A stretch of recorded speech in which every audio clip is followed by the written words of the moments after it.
Like when I ask you to differentiate between Crossfire and Crossax or Crossfire and Asian Beast, when you remove all the badgings and stickers, it gets quite challenging. How's it going everyone? I'm your host Anmol and today I'm bringing you the full review of Yamaha XTZ 125, which is here to break all those cliches. So this is the Yamaha XTZ 125. It has all those features that you need in a dirt bike, but before we start, let's start with a montage.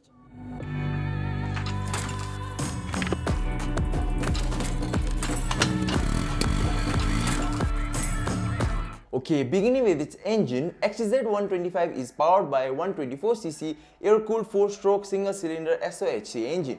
This can generate up to the max power of 10.2 PS at 7500 RPM and max torque of 9.9 Nm at 5500 RPM. You might think that these performance numbers are underwhelming. However, keep in mind that this is powered by a 125cc engine. Furthermore, it is mated to a 5-speed gearbox along with 10.6 liters of fuel capacity. Moreover, it is a really light motorcycle with a weight of just 118 kilograms. So that was all about the engine. Now, let's take a moment and admire this beautiful machine. You get this good metal build which is quite different than the standard plastic body.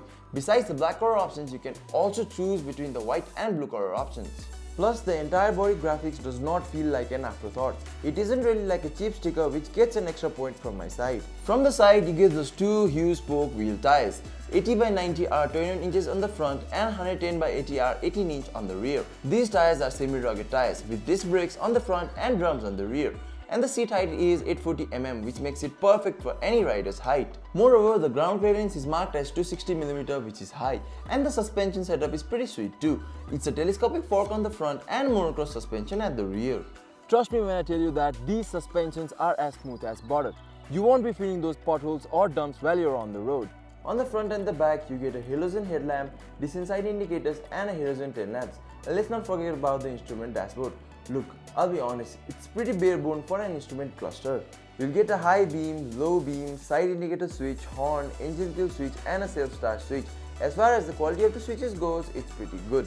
However, you miss out on pass switch and hazard switch. Likewise, talking about the instrument cluster, you'll get a speedometer, single trip meter and check engine light. And again, you miss out on the fuel indicator. For me at least, I would take a fuel indicator over a check engine light any day. Both would have been nice, but fuel indicator would have been phenomenal. Additionally, pass switch and a hazard light would have been a great plus point. As you might expect, the riding experience is smooth.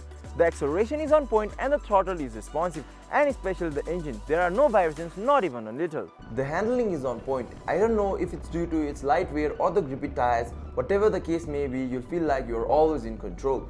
Whether in high speeds or low speeds, you're not afraid to take on the corner. Damn, the feeling is amazing. In a surprising turn of events, you can even cruise in this bike.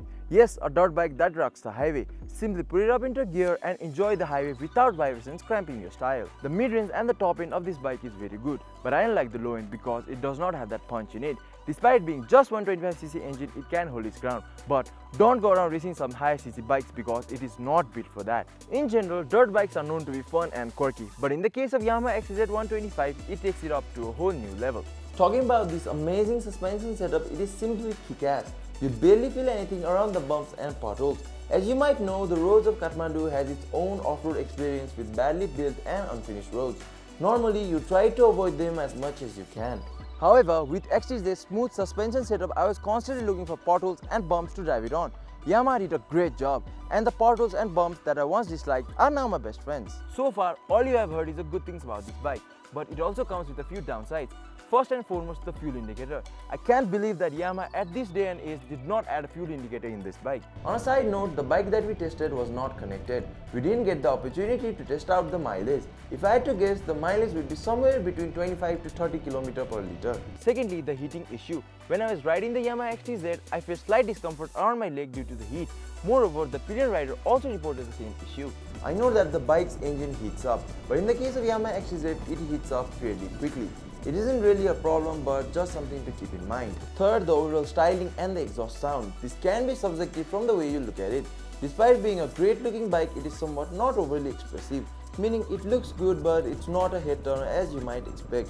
People who knew about the XTZ did turn their heads, but the general people did not care. The exhaust sound might be another reason that did not make the people turn their heads, so please take a moment and listen to the sound of this bike. Yes, it's not that loud and is practically more refined and silent. Perhaps that's why people mistake it for any other bike in town, and also perhaps why people don't give it a second look when riding this around the town. Again, the styling and exhaust sound is completely subjective. Personally, I loved it. Your views might absolutely differ. Finally, it comes down to the 125cc engine. At this point, I'm just being nitpicky, but there's something I must get it out of my chest. Look, I love the power, the refinement, the performance, but I wish Yamaha could have gone to a higher cc engine like 150 or 200. While I love the performance, it could have been something simply awesome. Despite everything, I'll take this bike any day of the week. This is so fun to ride and I spend most of the time doing so. Personally, I hate to say this, but I prefer Yamaha XTZ 125 over Asian Beast 250. That's because I didn't have this much fun riding any other bikes till now. So that is for the video guys. I'll see you in the next one.